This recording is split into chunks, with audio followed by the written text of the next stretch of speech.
As far as India is concerned, as Mr. Upadhyay had mentioned, there are about 10,000, 11,000 companies which are going to come into the network of this law on CSR.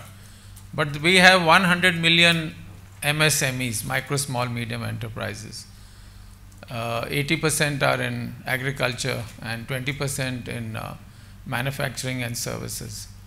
And 92% of our workforce works in the unorganized sector, which is the micro, small, medium enterprises. So I think it's a good thing that these 11,000 companies are going to adopt, whether they like it or not. At least the rule is going to be effective from the 1st of April.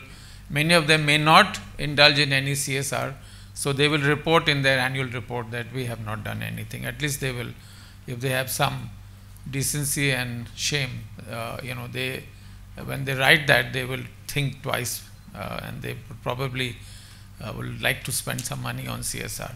But what I'm trying to say is that there would be a trickle-down effect. When computers came to India, everybody said that they are of no use at all. But the big companies, the multinationals who had already been using it in their home countries, they were the first ones to start using computers. I remember the time when we had 1401s, IBM, punch card, operated equipment, and people used to laugh at it. But then gradually the PCs came, and then we know what happened after that. And now we have tablets, the PCs also are going to look obsolete. So just like that in CSR, I'm sure when these 11,000 companies, because these are the big guys of this country, when they start adopting CSR practices, it will have a trickle-down effect in our MSMEs too. It may take 10 years, 20 years. The third aspect which I wanted to just share with you, because our learned dignitaries have been in Japan. I have had the privilege of doing technology transfer for about 7 years from Japan to India, and for 7 years from Germany to India. And I have lived nearly 7 years in those two countries. And one of the things which I learnt in those countries is that they have a very, very relevant education system, which we don't have in India. And when I mean relevant, I mean it starts from the age of 1. Pre-primary education. In fact, the best teachers in Germany, which I have seen firsthand, are really in KG, kindergarten. They are not in college. They are highly paid, and they are really top-class teachers.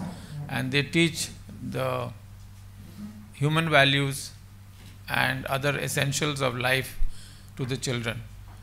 Our education system in India, unfortunately, starts from class 1, by the time the child is about 6-7 years old.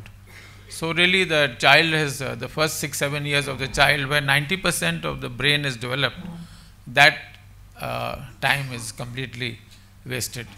And with the result that the, like Anurag mentioned about what the youth is thinking today.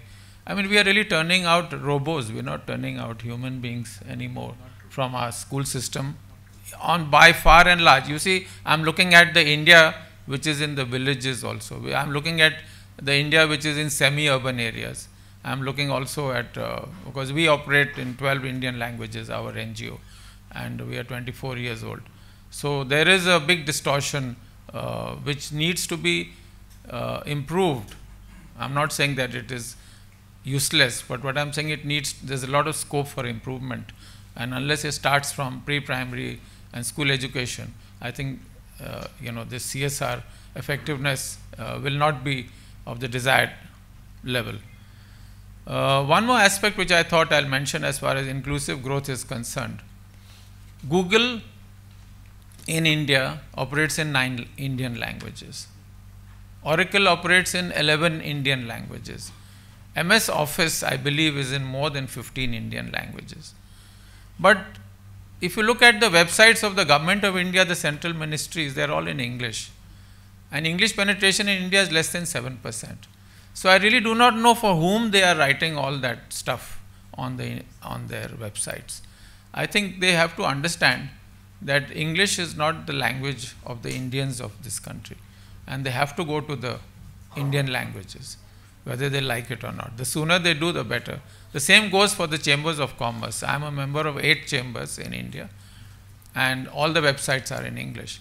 So they will never get membership of the MSMEs, because most of the MSMEs operate in their regional languages. If we want inclusive growth, these are all the basic requisites of CSR. The whole thing can spread. Thank you very much.